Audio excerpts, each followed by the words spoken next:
what you know, it's how you use it.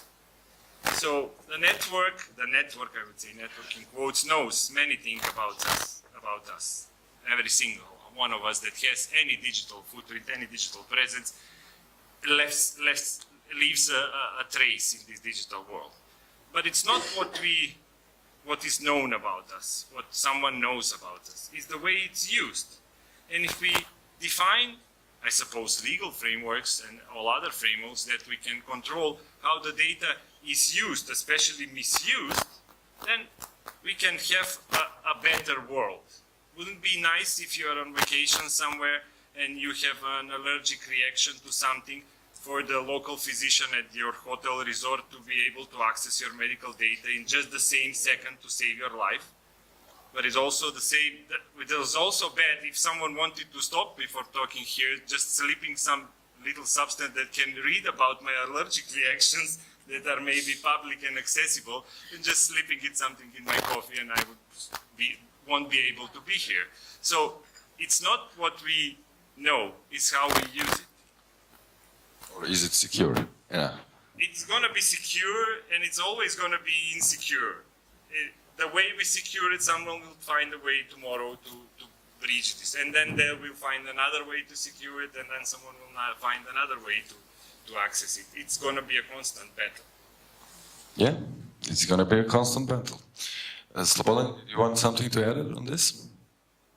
Yes, a bit, not only for the transportation, but also is the other panelists mentioned about the agriculture. We also, Telecom also has a product developed together with students from the Faculty for Electronic Communications some 4 years ago.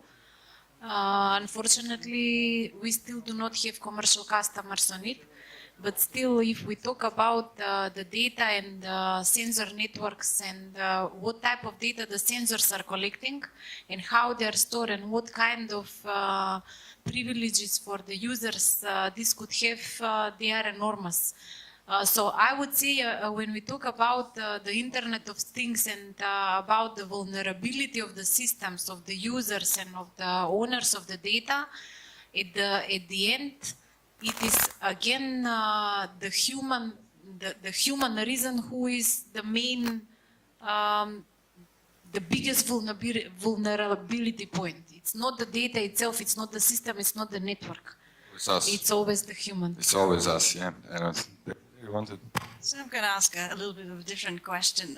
It is definitely a weakest point could be a human in the security link. But let's think of who is storing the data, who actually make the use of our data. Isn't, my usual rant is that every dog and a big platform has everything about me, but itself. There are various ways of organizing data ownership. So I wonder if there's anybody in the region who's actually thinking how to organize the data. So European Commission has a lot of trends where they want to reward users for producing their data so that users could be the owners of their data. And I think that is a new trend that we're going to see. And that is something that I don't hear discussed much elsewhere, apart from European Union, but I wonder if you discuss something like that in Macedonia. And how could users benefit from the data they produce? If you drive a car, you can produce up to 25 gigabytes of data per hour. Is it good that we all store that data? Or and what can we do with our data? So I'd like maybe to hear from the professor about architecture in terms of protecting user data and from regulators in the room of how they think user data could be owned by the users. Go ahead, Anas. Well, it has both a technical view but also the legal view. In technical terms, it's doable, of course. We are talking about the data ownership and somehow insight on who's using our data. For some of our data that is out there in the internet, we have explicitly made our consent. For some of it we didn't, of course, which is a legal issue more than a technical issue. if this data that if the data from my car that I share from my car helps someone to avoid a traffic jam at some point, it is a positive example. It lowered the energy consumption, it lowered the production of CO2 because not 10 of us were stuck because of this traffic accident on the main boulevard, but only I was stuck there, and through the data I generated, it helped the nine other to avoid this place. And it's a positive example, of course. There will always be negative examples. Talking about the personal data, there are examples within Europe, of course, especially in the most digitally advanced communities, like the Estonian, for example, community, that the user has strict control and insight on who's using the data. And that's an important thing. That's if we start to share data, then it's good to give us possibility to control who's going to see which part of the data and who's actually accessing this data. This requires, of course, some level of knowledge, some level of technical maybe knowledge, but also requires some legal frameworks to do it. So I think that the most important thing here is the legal aspect of it, not only the technical. Thank you. Indeed, that is. Can we have around the question just prior to the audience? I would like to ask: is there any question in the remote room? Anyone from our remote moderator?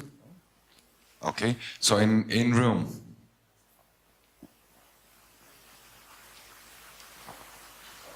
Sorry, it has to be me again. But this whole thing I don't think this works. Here we go. I will just pass you.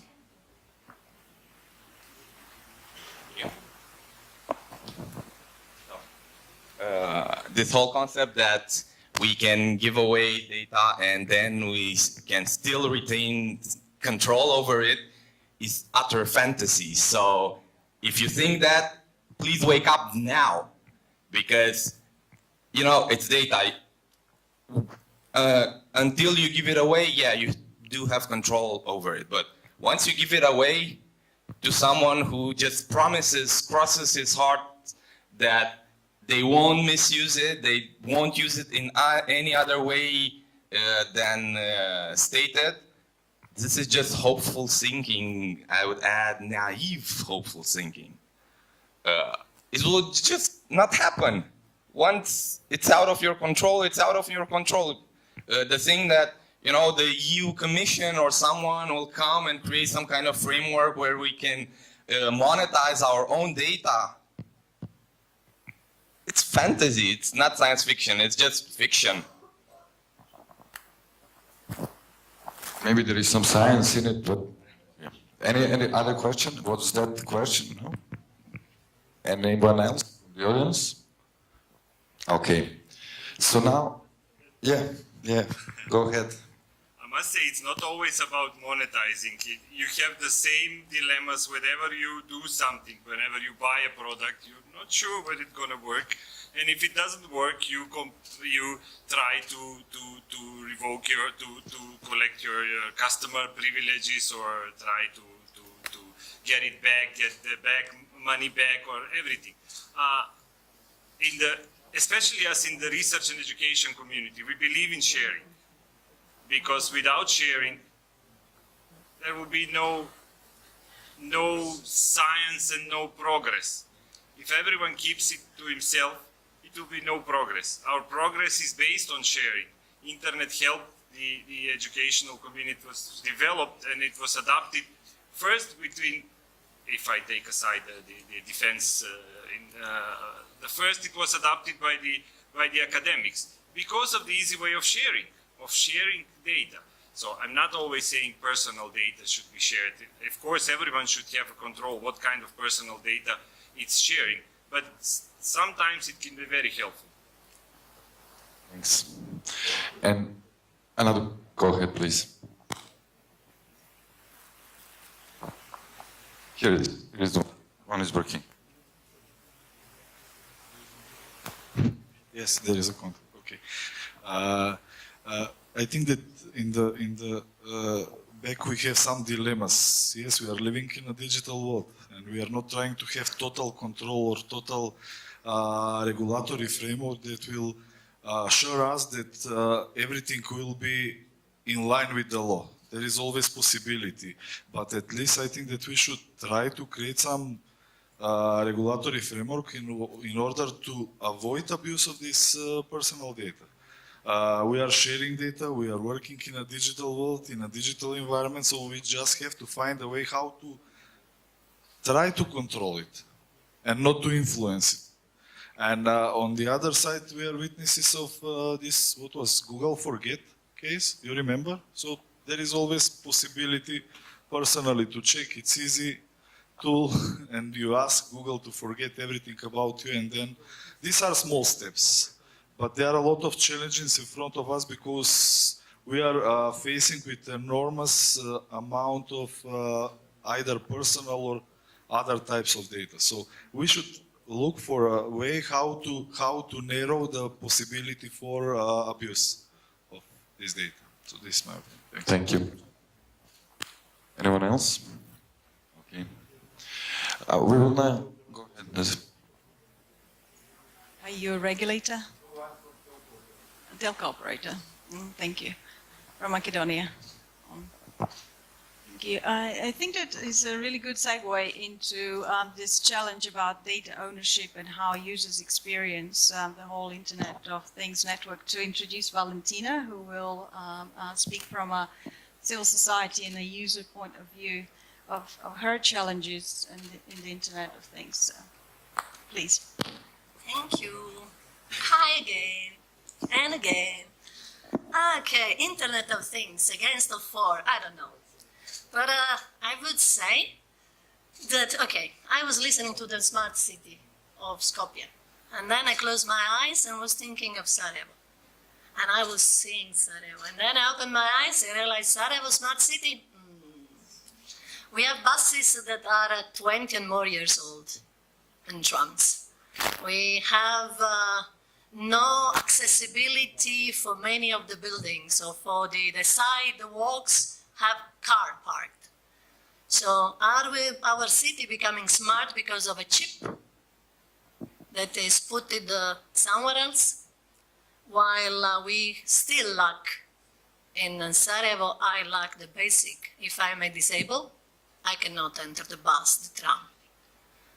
Would be nice to have a possibility, and I think we have also applications that allow people to know where the bus comes. Unfortunately, they are not always on time. So the schedule, it's dystopian world. But still, a project like the one that have been introduced, I think that somehow, by absurd, can be more safer than many other Internet of Things we experience. Because still there are accountability if it's a city council doing. It can be tough, can be difficult, but still there are accountability. If there is a big company, there is still some accountability. We can discuss about the algorithm, where they will store it, which computers they will store their data. We can discuss if the data are ours or theirs. But still, we know who is doing the thing, and so we can point if we want. But there are many Internet of Things, and I want to talk about Internet of Things because I believe in pleasure. And one, it's a little doll, Kyla, maybe you have heard of her. And the other thing, it's a vibrator. Maybe you have heard of it. Vibrator, dildo, I don't know if you have ever used. I did, I do, maybe. It's not this the point, but the point is, vibrator can get cheap, and they are part of the Internet of Things. Why? Because Internet of Things is any object that get a chip, and then you can connect with the Internet, Wi-Fi, Bluetooth, and you say, wow, why a vibrator should need a camera and a chip and be connectable with the Wi-Fi? Well, because there are distant lovers. I know I'm very distant from my vagina, and if I can look at it, why not? Anything against? It's freedom. But if I talk about the Internet of Things and talk about sexuality, then what's happened? Shame. And if someone hack my Wi-Fi and put my vagina on the internet, and with big data triangulation, everyone can see how she's doing. Then they say, oh, you should know. You know, we are in the digital. Why did you put that? And so I'm to blame. My vagina is to blame. But the ones who put the chip, the producer, the engineer, why choose the cheapest one? That is product in Syria, and any kids with any basic knowledge can hack. And Kyla the doll's the same. It's a wonderful doll that can have by Bluetooth, that can provide a very nice experience to the children, because you can talk with the doll. And she can answer to almost any question except sexuality. Gay, lesbian, LGBT, this is not on the dictionary of Kyla, because we need to remain hetero. So we can talk also about how the Internet of Things is framed. What is this Internet of Things? Because there is a one thing before. Who frame the things? Who frame the Internet? And this is an issue of power. And again, all these data are there. Clouds doesn't mean that it's in the sky. Cloud means somewhere else, another computer, bigger, harder, a farm of computers. It's a place that someone have control. And this brings to me, which kind of technology? At least the Kyla, because it was open source, I can see into the chip that was used. So I can see and maybe can be correct. But the harder part is, first, if as a user I ask to be protected, or my children to be protected, there are almost nothing, because the legal is slow. The internet is fast, but the legal is not helping. Who is to be held accountable? The producer of the doll, the engineer that produced the chip, the company that sell, and while they decide on this, the user is hacked. The private story is there, and our life are hindered. So I'm not about being against or for. I don't think it's about against or for. We live, and things change, and we are curious individuals. But what I would like to avoid is to have users becoming hacked and be shamed if they are using some Internet of Things that is not so smart as they were thinking they are so smart. And I stop here for now. Thank you, Valentina. A round of applause, eh?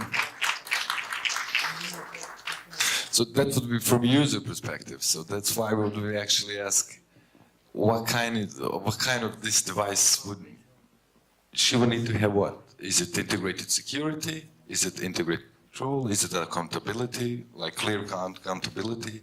If there is anything that we can shows a message to manufacturers, what are those features that needs to be in those kind of devices? How do you choose your bank to leave your money? Well, the one with the best commercial. Well, I suppose that doll had a quite good commercial behind it. And it's the same. It's the same here with any aspect of our life. How do you choose our doctor? How do we choose our bank?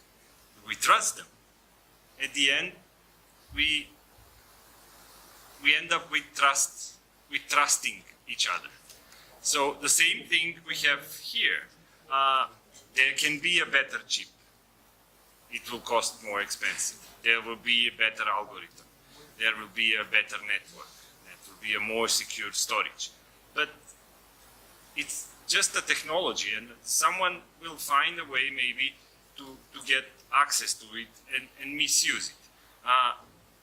Things are misused every day, not only in the internet. Everything can be misused. A revolver can be used for defense, but also can be used for offense. You can use it and take someone's life. So who do you count for this? Smith and Weston, the ones that produced it, or the Colt, or you can put it in the same frame. All of this, of course. Users should be more educated. Education is key. I'm not talking about now our engineers that are educated. I'm talking the general public. The general public should be educated. But also there always have to be some kind of accountability for treating, using, owning, and misusing, especially the data. Thank you. We have questions from audience. Did someone want to add something? No? I will be with you in minutes. Just you have a mic. No? Here you go. This one is working. Yeah. Hi. I would like to emphasize that this discussion is extremely, in a way, techno-deterministic in terms that we're basically saying that the Internet of Things and smart cities and, you know, things with chips will improve our lives, will solve all our problems, and we don't have to worry about anything, we just have to push a button. And I think that's wrong. And you've mentioned before, how do you choose your bank, how do you choose your doctors? Banking and medicine are severely regulated. So if a doctor makes a mistake, if a bank makes a mistake, there's this huge line of things that happen, and you sanction either the doctor or the banker or I don't know who. In the IoT department, there is no regulation. There is no control. There's very little oversight. There's just, you know, things are floating out there. I mean, you've witnessed the WannaCry attack. Imagine that attack in a smart city. You know, imagine everything's connected to the network, and that network gets shut down because of WannaCry virus. You know, people can't unlock their doors. People can't use the roads. People can't use their cars. It's a huge, you know, problem. And just one other point. About the market, what are the dynamics of the market, how it could be formed, what are the user's perspective, and we will have sort of three parts of this discussion. One is what are the challenges and what are the current implementations, and then the third part, if we could get all your input into ideas of how it should be implemented in the right way. But before we start, I think I would like to just introduce my colleague Arvin Kameri and myself, Desiree Milosevic. I'm from a company called Affiliates, and Arvin is with Diplo. We'll be your moderators, but we really like to have an interactive session. So turn off your phones and grab the roving mics that will be here. We try to leave plenty of time for the questions. So that we really have a discussion rather than one person's point of view. I would like to open this session with asking, not just focusing on technology, but what are our societal needs in the region? If you're in Africa, you don't have to repeat the Western way of implementing Internet of Things technology. You first need to look what are our real needs. Is it clean energy? Is it clean water? Is it more good professional education of people that can work on these resources? Is it something else? It doesn't have to be that you, maybe in Macedonia, you already have infrastructure. Maybe you already have infrastructure on which you can build on Internet of Things. But maybe in Romania or other places, there are other issues. So if we get as more as possible thinking about what our needs, then we can think of applicable way of implementing the IoT technology and all the perils that it brings, the so-called Internet of Broken Things. With that, I'll pass you on to Arvin and ask our speakers to introduce themselves. Thank you. Thank you, Desiree, and thank you all for coming for this session. Desiree explained it pretty much. It's going to be 3 rounds or 3 different parts of Internet of Things. This is large Internet of Things. It's really large. It actually applies to many, many, many things in our everyday life. So, without further ado, I would like to present our panelists here. From the right, we have Slobodanka Jakimovska-Josifovic, Michalski Telecom from Skopje. She will present a bit on a smart city initiative from the Michalski Telecom. Sitting next to her is Ceren Unal from the Internet Society. She will give us an overview. Well, let's see. Next to her is Valentina Pelsner from One World Platform. She will give us more insight on user perspective of Internet of Things. And also with here us, instead of Professor Chobo, we have Anastasia, professor from the Faculty of Computer Science and Technology in Skopje. We will ask him about possible future architectural and other solutions, how IoT can actually grow. So without further ado, I would like to host Slobodanka to give us her presentation.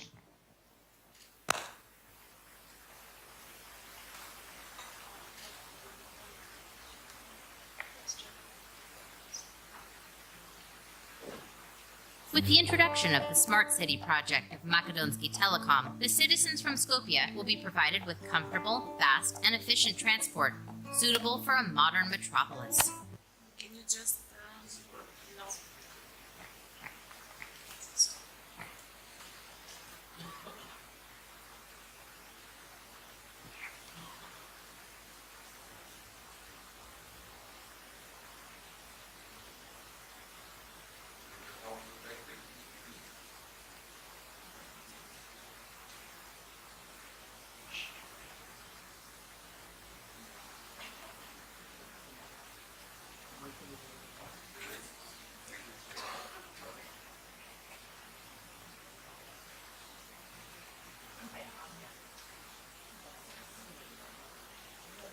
With the introduction of the Smart City project of Michalski Telecom, the citizens from Skopje will be provided with comfortable, fast, and efficient transport, suitable for a modern metropolis. We will show you what it all looks like through one day in Jana's life in the urban city of Skopje. Just like any young girl, in the morning you can often see Jana with a cup of coffee to go in one hand and the telephone in the other hand. When she arrives at the bus stop, Jana immediately looks at the info display, where all bus arrivals are shown in real time.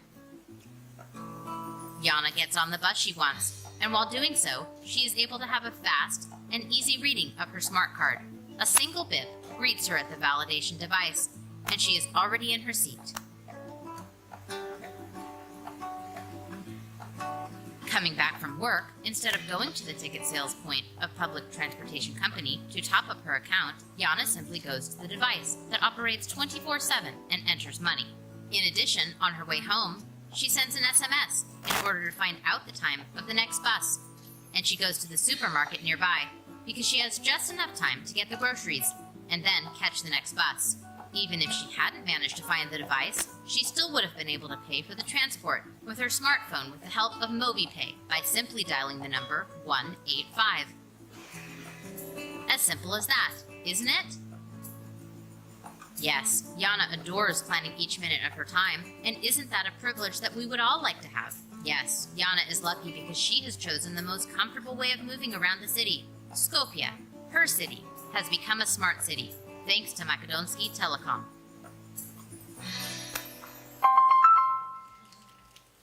Okay. Good afternoon from me. My name is Slobodanka Jakimovska-Josifovic. I represent Michalski Telecom today. I'm delighted to be on this conference of Agency of Electronic Communications for the first time, representing the business area of Michalski Telecom, and I will talk today about smart city, Internet of Things developed in a way of a smart city, and the start of the IoT era in our capital, in the city of Skopje. What we have done in the previous 2 years and how we live as citizens of Skopje in the past 2 years. As you have seen in the video, Jana is the lady who is standard professional lady going to her office and to work on a daily basis and using the public bus transportation. What we are trying to show here is that our citizens today are capable to save their time because they are knowing at each point of time when their bus is coming. Either is by the displays on each bus station or by sending different kind of messages. It's either through internet or a standard SMS message to see when their bus will come at the place where they want to start the ride. This is one part of the system that is being implemented in the city of Skopje, and the next one is the ticketing part. As you have seen on the video, Jana can pay her bus ride either with a plastic card, which is the usual way of payment, or she can also use her mobile phone to do the payment via her phone or via her postpaid bill. And this is being implemented and is being alive for all mobile subscribers, no matter what kind of phones they use in the city of Skopje. Of course, in case they are citizens from other city and in case they want to pay for a single ride, they can also do so. So it's not closed for the citizens of Skopje. When also there are tourists coming from other cities, they are eligible to go in the public buses of Skopje and to have a ride in the public transportation. What we have done so the project is being finished in 2015, so it's already live almost 2 years, 1.5 years, and we are living it on a daily basis. Why I'm saying this, because you will see what kind of challenges we are facing on operational level. But before we go into details, I would like briefly to discuss and talk about why we have decided to work on smart city. As I said, I come from the business area. Besides earning money from the institutions, this is something that the smart city activities and IoT activities in the cities has to do also with the citizens and has to do also with the institutions and what kind of gains they get from such kind of implementations. If we talk about the public bus transportation, which is a public institution by one of the municipalities, the city of Skopje, they are having a lot of benefits comparing to the system that they have implemented before. In the system that was implemented before the public bus transportation in the smart transport way, they had a lot of problems with collecting money because a lot of people which were driving in the buses were not paying their tickets. So now the system is fully controllable. They know their revenues on a daily basis and they can make control in each bus at each point of time, with of course argumented facts in case the customer paid or didn't pay, so they will penalize him. They had also problems with the route controls of the buses because the system was not centralized. Usually the buses were sent based on the manual work of the people who were controlling the bus transportation. There were a lot of bus delays on the arrivals, yes, there were bus delays on the arrivals of the buses, so people were waiting on the bus station for more than 15 minutes without the bus coming on time. There was a lack of management information. They were not able to collect the number of tickets that they have charged on hourly and on daily basis, on monthly basis, and that's why they had also difficulties to pay out the drivers of the buses. The reports that were being done into the systems were manual, a lot of systems, old types of printers, old types of machines, so it was everything was old-fashioned. What they gained as the city and as the institution out of the project after it was implemented, besides the control of the cash flow and of the passengers and the number of passengers that were driving, very accurate information, very controllable information about the buses and their start of route and the finishing of the route. The number of the smart cards that they have issued, especially, I don't know in other cities, but in our cities, the students are having 0 rate, so they are eligible to go and to drive in the buses without having to pay on monthly basis. So this is controllable from the central system. There is possibilities for fraud are very low. And also for the people who pay, the possibilities for fraud are very low because the control is being done from the central system. Of course, they have 0 outages on the system because the system is being fully is laying fully on the network of Michalski Telecom. And I will touch upon later on that the centralized system is also being positioned and it's being being on the cloud system of Michalski Telecom in the data center, so there is no possibility of leakage of information for the personal data of the users, besides human possibility, which in anyhow is anyhow it's one of the most dangerous points. So the city has also possibility to control the system from one place, of course, not as a standalone system sitting into their premises, but sitting into the data center premises of Michalski Telecom. So here are some data about the number of transactions that are being done on the system on a regular basis. So there are around 2.5 million transactions for 3 months. So each quarter, and this number is rising day by day, on each quarter there are around 2.5 million transactions, both of them, all of them divided between the transactions of plastic cards and transactions with the mobile phone. Currently, it was enabled also for the mobile phones, phone users and subscribers of the other operators, this to be enabled. So the number of transactions is growing on daily basis.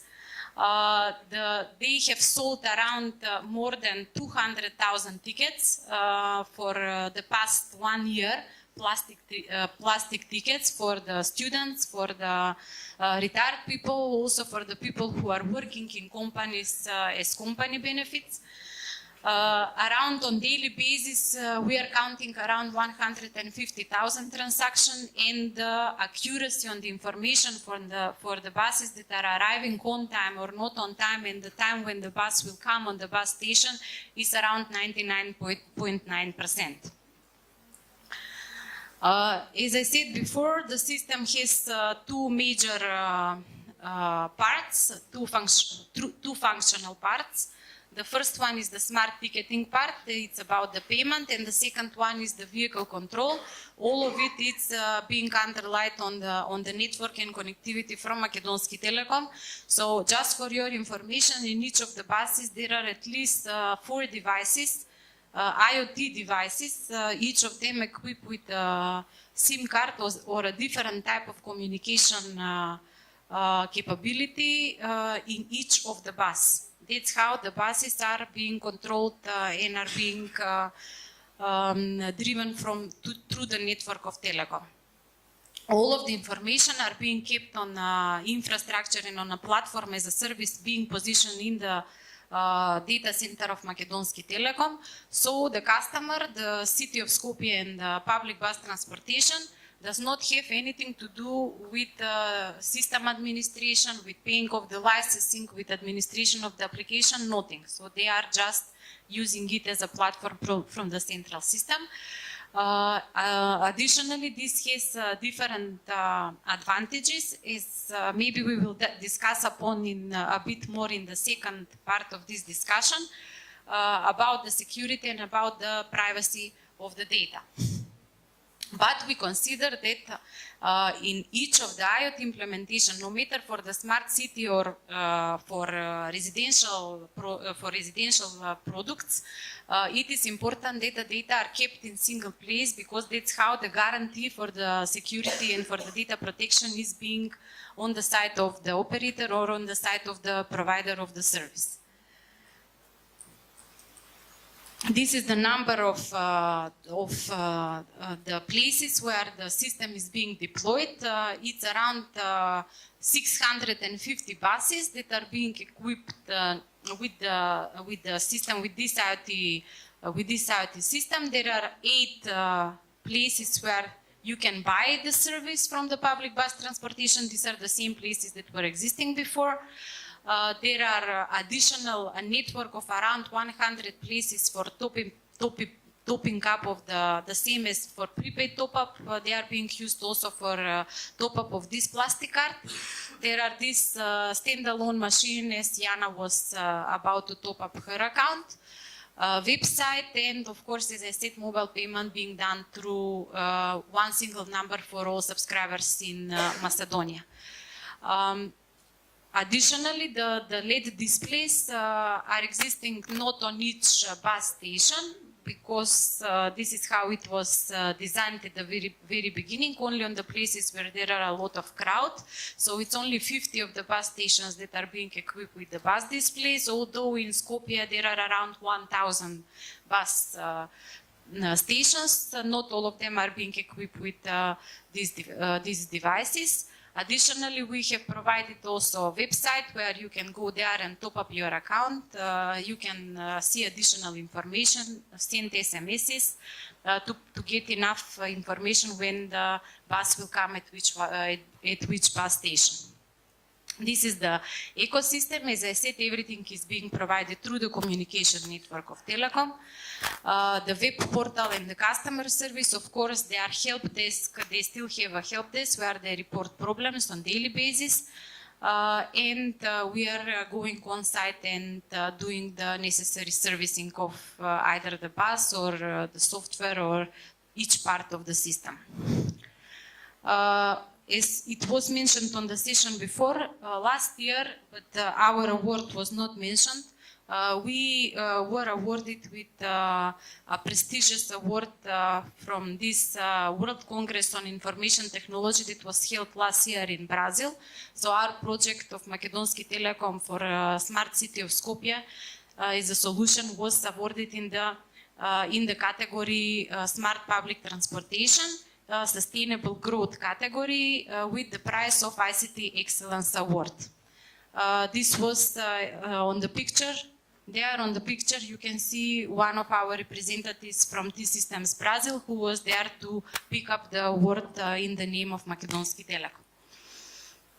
What are the next challenges when we talk about smart cities? As we said, with providing this solution for the city of Skopje, we consider that we have already started the IoT era into our city, in the main capital. Of course, this is not being closed in the capital of Macedonia. It can be also implemented in the other small cities, and villages. According to some of the reports and some of the researches, feasibility studies that were done from different bodies of the European Commission, one of the things in order to start with infrastructure preparation so that you implement any kind of smart city module in each of the cities is that most probably the smart light part is something that every city should start with, because in this case you provide enough infrastructure from communication and also from electricity perspective, where on top of this you can build upon the other modules of the smart cities.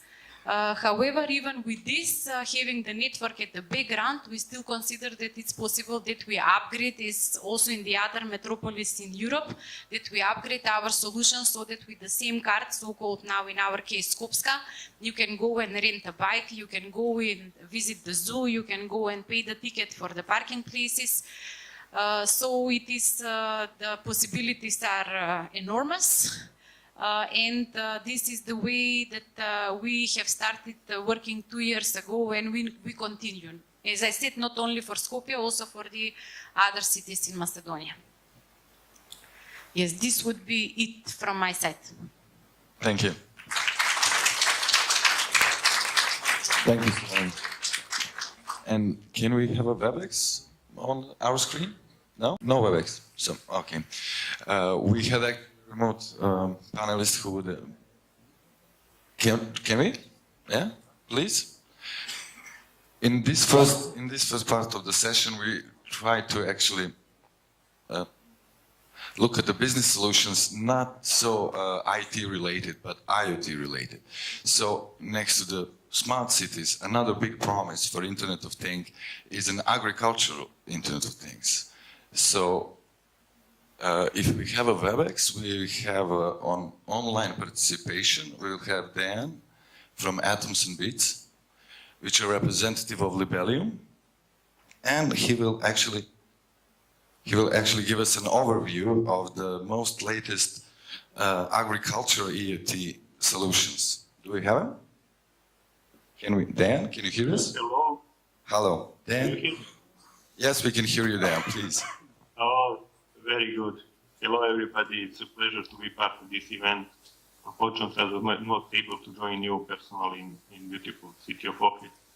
My view of IoT is a little bit specific. I mean, it's the goal, ultimate goal of IoT is to create digital clones of entities that exist in the real world by collecting data from different sensors, images, and so on, and making these data, making models out of these data, so that based on these models we can have a real remote access or remote monitoring of these systems. Then we can have data analysis, so to have the insight what happened and why it happened. And finally, what we are focused on is how to develop models that will predict how the system will behave in the future. And now coming back to your question regarding agriculture, I first would like to share with you some reasons why we need IoT in agriculture. And I think that the key point here is that food production must increase by 70% by 2050. And having in mind that we have limited resources, for example, agriculture consumes 70% of the world's fresh water supply. We have a limited availability of arable land. There is a huge impact of urbanization and rural labor supply. And the land and the air is more and more polluted. I have some figures that, for example, pollution kills 3.7 million people every year. So we have to produce much more with much less. And then we have to do something what is called precision agriculture, meaning by collecting data from different sensors, cameras, and so on, we can remotely monitor fields, and based on insights collecting from these data, we should reduce the usage of fresh water, chemicals, increase the production, and at the same time do the production more healthier and with less pollution. And here is the place where IoT came. So that's exactly what IoT solutions do. Based on collecting different kind of data, we are developing model that will tell to farmers what have to be done in which specific period of time, and what chemicals should be applied, and when the irrigation system should work, and so on. At the moment, there is a lot of different references, especially from Libelium. I can give you just a few of them, like Vineyard Health Monitoring System in Switzerland, where they have developed a model that predicts the insect pest activities and allows the growers to make ready and apply insecticides precisely when needed. And that's a key point of precision agriculture, to precisely apply something when it's really needed. There are examples from oil tree monitoring in Italy, there are farms in Austria, and so on.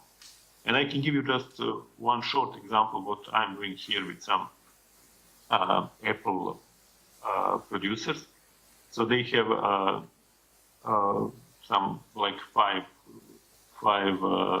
hectares of apples, and they have the irrigation system that every evening is active and do for 4 hours this irrigation of this land. And based on what we are doing, we are just connecting to these systems, taking it to cloud, analyze these data, and first of all, he is in position to remotely switch off, switch on this system. But then we can also, in the next phase, build a system or some kind of algorithm that will estimate when and how much the water is needed based on the sensors that we have in the yards, like there is a soil moisture sensor, or there is a temperature sensor, and so on. So just to finish this story about IoT in industry, at the moment, some estimations said that there is 6 billion devices in the field. By 2020, there will be 50 billion devices there. the amount of data that these devices will collect will be enormous. And the key point is whether the models built on top of these data can help us to achieve these goals in agriculture, but also in other areas like industry, like smart cities, what we heard, and many other areas. So that's all from me. Thank you. Thank you, Dan. Thank you, Dan. And please, I would like to ask you to stay there if there is any questions maybe for you. So please stay with us. And with this, we would like to ask Ohrid if there are any questions so far. We would like to. Yeah, go ahead. There is. There you go.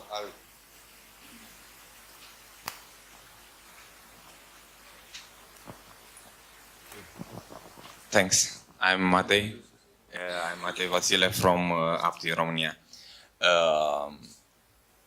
I like the concept about the agricultural IoT because that's actually something which benefits from. In the end, it's not necessarily IoT. What is IoT? It's the same question as with the fake news. We're just creating a new term for something which has been around for a long time. You're just automating a system, and in the case of the agricultural setup, that's something new, something undoubtedly beneficial. But what is so new about selling tickets and tracking buses via GPS? This has been done since a long time, all over the place. There's nothing really smart city about it or IoT about it. Yeah, it's a question. What makes it so special and new? I'm ready to answer the question. Go ahead, Dan. Okay, so as I said in the beginning, the first difference is that based on IoT, we are building autonomous systems that can work in physically distributed areas, which means we can, based on the huge amount of data scientists can build models of the real world entities.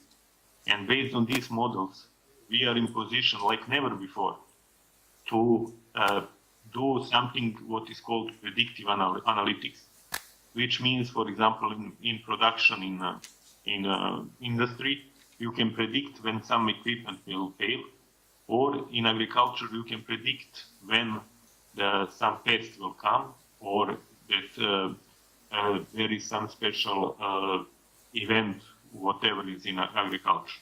So this amount of data and these algorithms maybe it was not possible to process this in the past because there was no connectivity that can handle this, there was no data storage spaces to do this, and there was no enough and cheap processing power that can process all this data.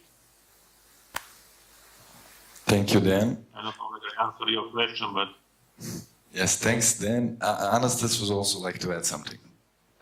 Just a few thoughts about this. It's an interesting example, the agricultural, because this technology has been known to be used in the agriculture for many, 10, 20 years ago. Maybe sensor networks were very popular when it started to gain their popularity and started to get very popular into the area of agriculture especially.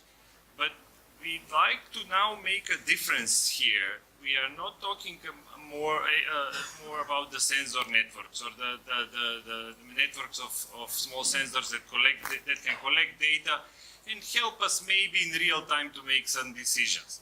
Now we are talking about the Internet of Things means a step forward in this. Now we are talking about the convergent networks that enable us to seamlessly have this data integrated and collected and present on the internet. So the things there is this leap forward with it. The sensors are there, and they were there many years ago. But now the thing is that we have the data now integrated into the internet as we know it. That's one thing, and then now we are able, with this current development in processing technology, we are able to analyze this huge amount of data, not use it as a mere monitoring tool to see if the soil is wet enough or are there winds at some point and react on it immediately. But more in a way of analyzing this big data. Now we can do it with the processing capability. Now we can distribute this data. Now we can give this data to anyone who needs it because of the Internet of Things and not just simple sensor networks. Thank you. Janis, that was really informative. Slobodanka? I will just build up on the discussion about the automation and about the data collection. It's not that we are collecting fare through the tickets.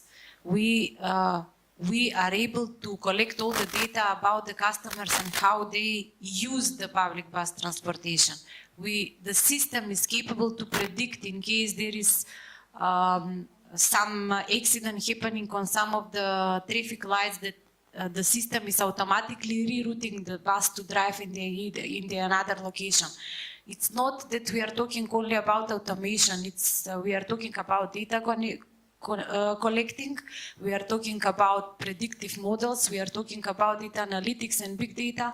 So this is it. Smart city and the transportation is only part of it. One more? No, okay, go ahead.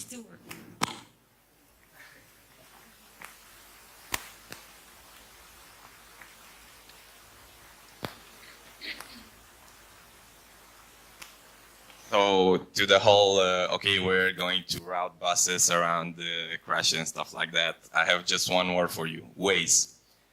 Moving on to the whole, where we're going to analyze everybody's data and big data and a lot of other buzzwords. How do you handle privacy and data protection for it in the US? And there's this paper since a million years ago already. It's proven that you can identify a single individual just from their home zip code and work zip code. If you add in all, let's say, an anonymized person travel patterns, you can identify that person. You will know probably more about him than he knows himself.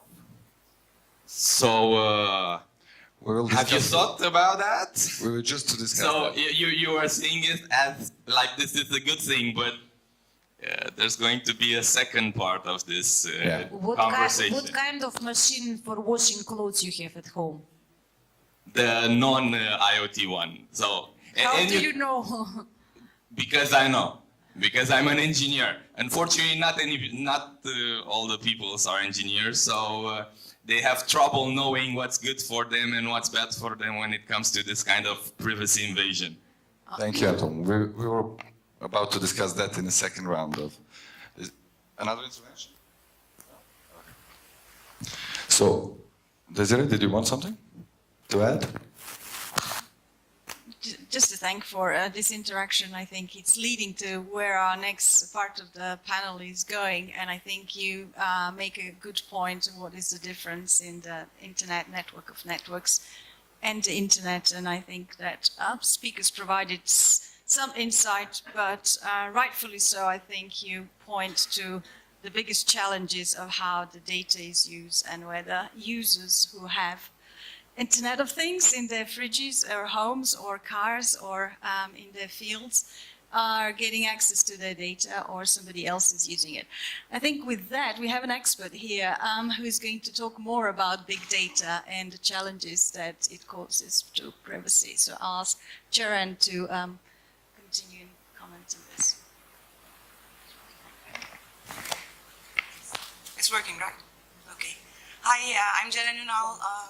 I recently joined the Internet Society European Regional Bureau as the European Chapter Development Manager.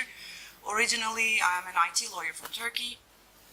Today, I'll try to give you the overall perspective of the Internet Society on the Internet of Things. So the Internet of Things is constantly evolving as we speak, with many areas of application. from smart cities and agriculture, as we just saw, to self-driving cars, automated homes, and even bio-connected humans. We're talking about a rapid expected increase to over 20 billion connected things by 2020, and a growing convergence between the internet and the physical world. As IoT is only just beginning to take shape, at this point, best practices, standards, and regulations might be difficult to keep relevant and useful. There is also a rapid innovation from a range of new players in the field, from traditional technology companies to startups. While the established actors understand how the internet ecosystem works, the IoT brings in new players, manufacturers, vendors, service providers, who might have challenges understanding the internet environment, which makes things even more difficult. In this rapidly evolving environment, it's important that we take an approach focusing on the future and the way forward. This is exactly how this panel is organized. ISOC has an ongoing project called Internet Futures, for which a multi-stakeholder survey was conducted on a global level on how the internet will look like by 2025, and what are the drivers of change, what are the challenges, and what are the main concerns. Unsurprisingly, the Internet of Things is recognized as a driver of change by the participants, and the key challenges and uncertainties are raised by our community on the global level. One of the main concerns is obviously the shift from the internet as a mere vehicle for content delivery to one which is interconnected with and controlling the physical world, with impacts on real property, real assets, and real life. So it's no longer just about data and content anymore. There's undoubtedly an increased potential for surveillance, privacy intrusions, and discrimination, as well as a parallel increase in cybersecurity vulnerabilities and types of targets vulnerable to attack. There is also a greater pressure to control, monitor, and manage internet endpoints, which raise the stakes for government involvement, which in most of the cases is quite worrying. There is also an uneven distribution of benefits of the Internet of Things between the developed and the developing regions, and even regions within Europe are at different levels of development when it comes to the Internet of Things and fully benefiting from it. There is also a huge potential social backlash of living in an always-on world, including in the physical environment. So privacy was traditionally described as the right to be let alone. Then we had the internet, then we had social media, where we put ourselves out there. We changed the whole thing. And now we have this concept of being always on, which has tremendous transforming effects on the society. We're not just talking about connected devices, but a big complex system. So the IoT is not just connected devices connected to the internet. It is a network of devices acting in a coordinated fashion and being automated, controlled, and communicating over the internet. Security and privacy on such a complex system is defined only by its weakest link, and with more devices linked to the internet, the vulnerabilities on the Internet of Things have growing effects on our everyday life. So I'll stop here to talk later on more on security and privacy. Thank you, Sharon. As you all see, the data is a main word. Data. There is a generation of data. And so we will have to know how is this data actually stored in the Internet of Things? How is it exchanged? How those devices are connected and where those data goes. To help us in that, we will have analysis. Please. The technology is moving forward, of course, and we have the capabilities now to store huge amount of data, to move huge amount of data from one end of the planet to the other in just very short time through huge links, international links. We have networks that enable us to connect every single piece of equipment, like these bands that I'm wearing on my hands, measuring my heart rate, to up to the more complex systems in the industry or whatever. So all of this generates huge amount of data. The data used to be stored locally, then moved itself to the cloud. Now we are talking about different trends in computing. Now we are talking about trends that would like to combine these two approaches maybe. We are talking about different again, meteorological notions on the computing. Now we have fog, now we have dew computing, which moves it over to the edge of to the users. Now we have data that can be either at the user, closer to the user, or some of it at the cloud, or everywhere, both sides. But the main problem here, the data can be protected. The technology is advancing. There are ways of protecting the data, protecting the stored data, protecting the data in transit. And there will always be people that would like to misuse it, to try to find ways to access illegally this data. But I think that the main point about all this data is, someone smart once said that it's not. Every time we bet everything on one technology and we're not developing alternatives or replacements, we're, digging our own grave. Thank you. Hi, Doman from Slovenia, NGO Citizen D. We had another question here. Hi, I'm Dragan Čepinovski from VIP Macedonia. At this occasion, I feel that I can share one of my experiences with the Internet of Things, not because of its content, but a lot of content was presented today, but it is because of the time when I was lucky to see such presentation. It was actually a presentation of vision.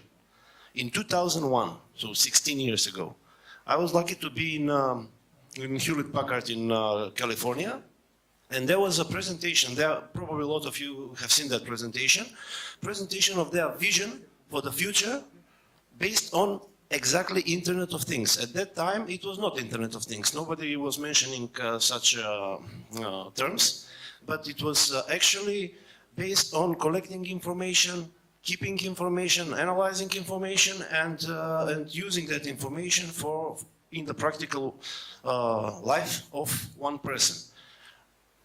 Very shortly, the presentation was starting from the morning when the person is waking up. Then the radio is waking him with any information, what he has to do that day, how he will drive his car to the airport, when is his flight, when is his meeting, etc., etc.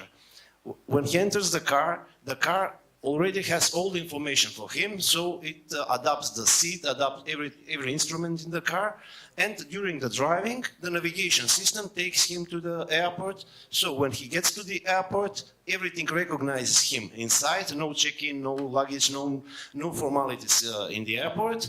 Then during the flight, he has thrown some coffee on his shirt. On the exit, there is already new shirt for him according to his other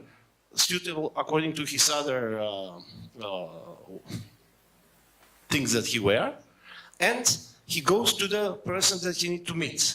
Also, a present for a birthday of the son of the person who he need to meet is ready for him because the system knows everything. So it was 2001. Until today, we have 16 years of this presented vision by a company, by a very reputable company. Many other companies had such visions from that time, and maybe not so early, but during the period until now. But today, I feel that we face a very, very small amount of such visions. My question would be, why is it so? What is the reason that something which was very well known 16 years ago and practically implementable today with no restrictions almost, we don't feel the benefits of it? Thank you. And we just had a one shot. Ljubča, can you please?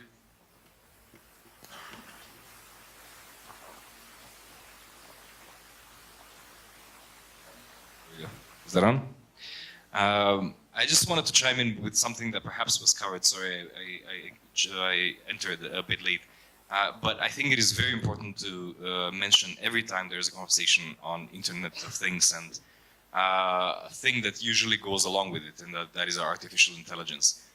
And that is the fact that anytime we think about the Internet, we most often mention the democratizing power of it. And it does have that power, and it's proven in every iteration of its development. But there's another element of that as well, and that is that it has amalgamated wealth for certain companies that is just unprecedented. I mean, the value of Apple, the value of Google, of Facebook is just incredible based on this technology and many more things that will be happening. So, I mean, we were talking about IoT in farming, and right away the thinking very often goes to the industrial type of agriculture, where you have, big land and just one thing that is growing on it, and then computers that are controlling how much water to put in and how much herbicide or pesticide or whatever it is. And that same technology, of course, can be used by farmers, but if you keep on taking away labor and putting in more machines and don't have the mechanisms in each society, whatever that society is defined by it, whether it's in a state or in some other form, then you're just empowering an elite even more. From the 1% is going to be the 0.1%, and it's just going to be bordered communities, walled communities that separate the wealthy, the haves from the have-nots, more and more. So this conversation of IoT and artificial intelligence and all of these things needs to go together with regulation, as was mentioned before about the banking and because regulation has been seen as something that is dangerous to technology, and technology has spoken very eloquently that it's better not to have regulation. And for it to develop, for the Internet to develop, perhaps it was true to some point.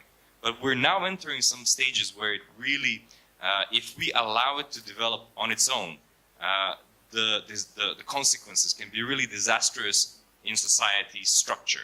Thank you, Ljubča. I would like the panelists to reflect on those questions, please.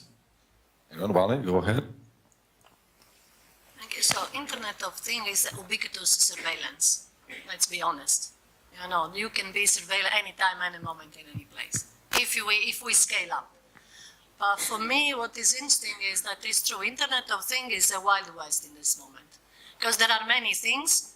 The vibrator that I was mentioned costs between $164 to up to $150, which means that not everyone can have, because you need money for it.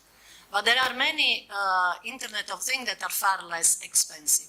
And people curiosity and people desire to belong to the modern, the contemporary age is there.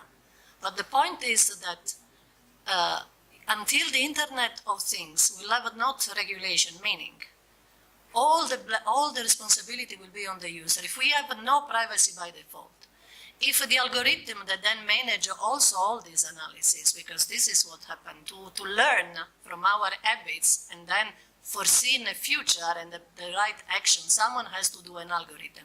And then we have to ask where this technology resides. And it's not residing in the south of the world. There are very specific companies that sit in a very specific place, and it's also a very specific business model, which is exploitative.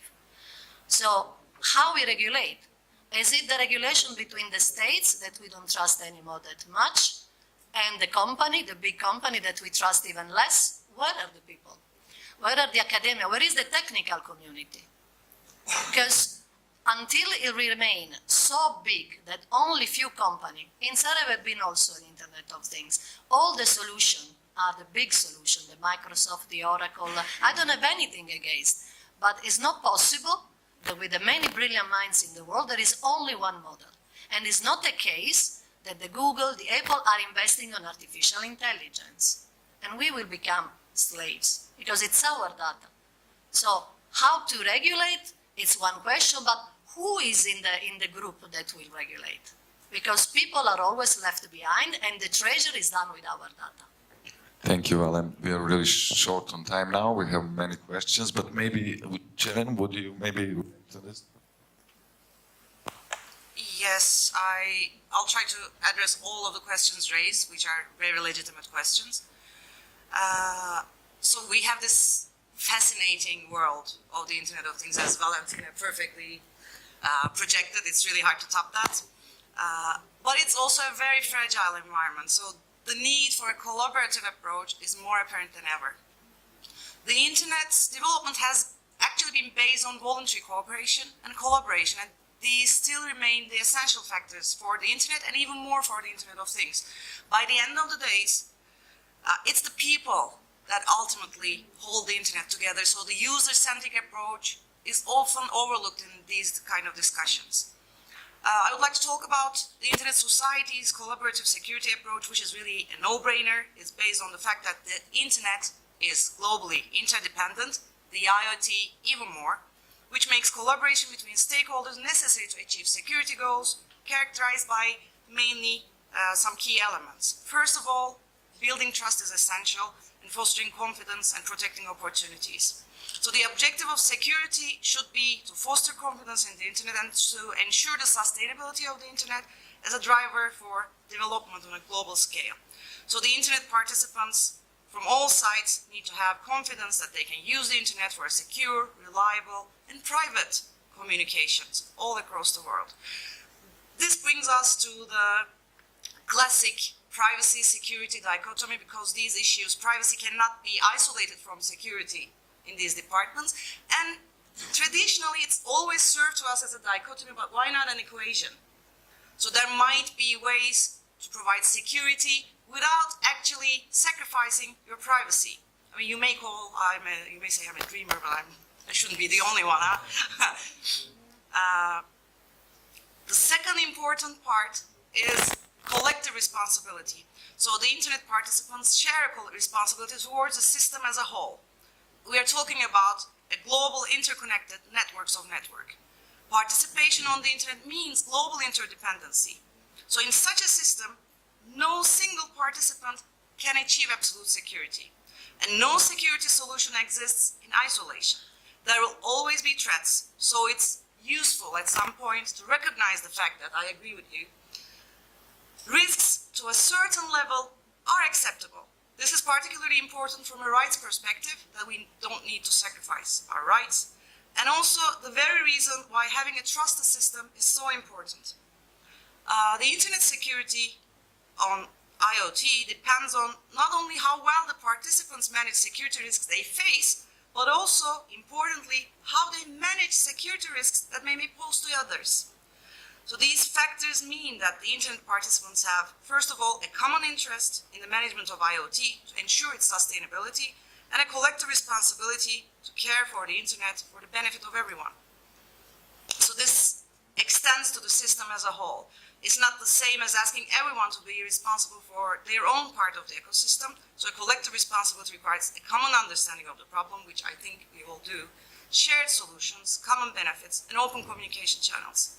And also, of course, multi-stakeholder, cross-border collaboration is an important component of collective responsibility. I know I often joke about talking about multi-stakeholderism in Internet governance events is like saying world peace in a beauty pageant, but it doesn't make it less important. So I keep on telling how important it is. So between nations, between citizens and their governments, between operators, between service providers, and across all the stakeholders, we need to be collectively responsible and collaborative. Also, security solutions. Security solutions should be designed in such a manner, fully integrated with rights and the open Internet. So any security solution is likely to have an effect on the Internet's operation and development, and the user's rights and expectations. So these solutions should be designed to be fully integrated with the objectives of preserving the fundamental values of the Internet: open standards, free flow of data, integrity, innovation, global reach, and of course fundamental human rights and values and expectations of the user: privacy, freedom of expression. So it's important to find solutions that support these values of the Internet and of the users. Oh, it's just... Okay. Just one.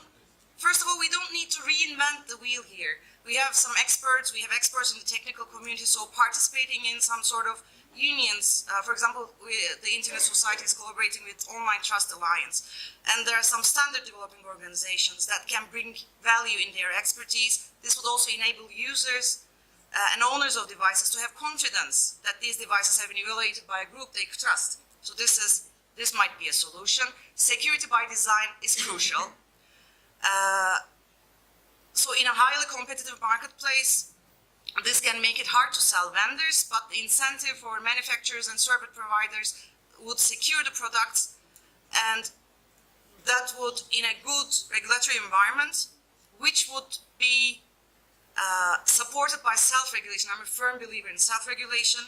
So the governments are unlikely to be successful to regulate the Internet of Things as a whole. What they might do is simply enhancing the already existing rules. So bringing consumer protection rules up to date, clarifying privacy data protection expectations, make clearer transparency rules. This will be backed and supported by self-regulation. So to set standards, to signal the value of security, educating the stakeholders, regular security assessments should be proactively performed and provide a means for reporting vulnerabilities. And the ISPs can also have a role. This collaborative approach is important. This is my last sentence. This is how the last year's DDoS attack, the chief, I think the executive of the company actually thanked the society as a whole for their collaboration to achieve a solution.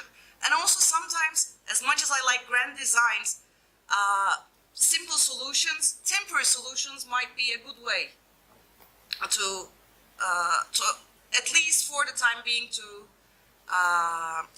provide some sort of a solution in the short run, which might lead up to bigger and more effective solutions in the future. Sorry, I talked fast.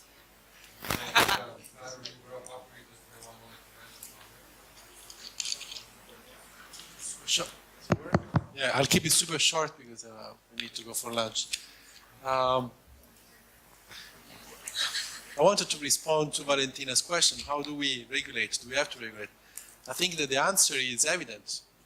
There must be some form of regulation. We just cannot let the free spirit of innovation take the lead, because it may also have some problems that we face. We already saw. I mean, you mentioned the Mirai attack of the baby cameras being used to attack networks to shut down all part of the internet. But the way to regulate, unfortunately, we cannot rely solely to the data protection authorities of single countries, of telecom regulation authorities of single countries, because they don't have the power, they don't have the jurisdiction to go and tackle those issues that sometimes they include vendors, big software companies, search engines, and they are based all over the globe. We tried a few years back with the Net Mundial initiative to set up some principles and models to deal with that. You mentioned the multi-stakeholder model. It worked in the ICANN environment. It produced result. Probably going all the way to the top and trying to do some grand schemes as we tried with Net Mundial doesn't work. But starting locally, and when you look locally at the European Union, for instance, and bringing together 27 countries that are quite homogeneous in their frameworks, they all have data protection authorities, but push them to move towards a model that it's more inclusive and brings the big players at the table, and then start setting some forms of regulation, and uses the model of multi-stakeholder iteration, open bottom-up discussion, to end up with some frameworks, some principles that then protects us from enjoying the best of this innovation without having to face and every time goes back and fear the technology because it can be helpful. So that's.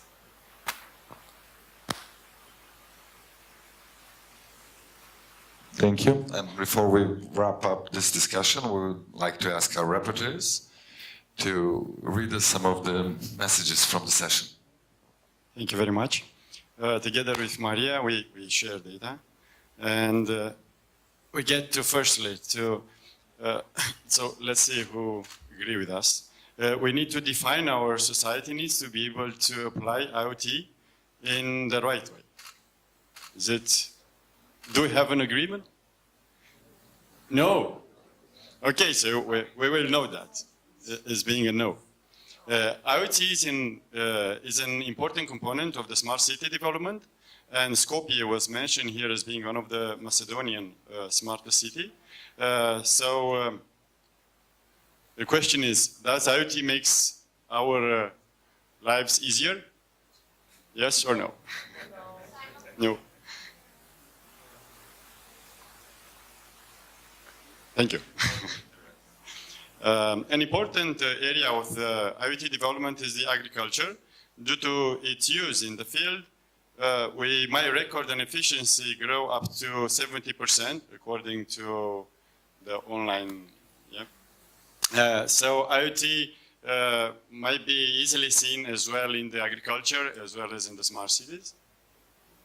Yeah, okay. Security is an issue, definitely.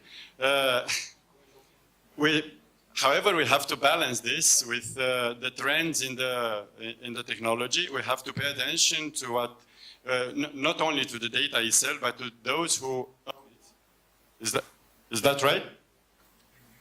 Yeah, own it and use it. Yeah. So, are you agree with us here? Yeah. It looks like. Yeah. We should understand that sharing data is the key to the human evolution. So definitely we have to pay more attention to this, but not necessarily stopping it.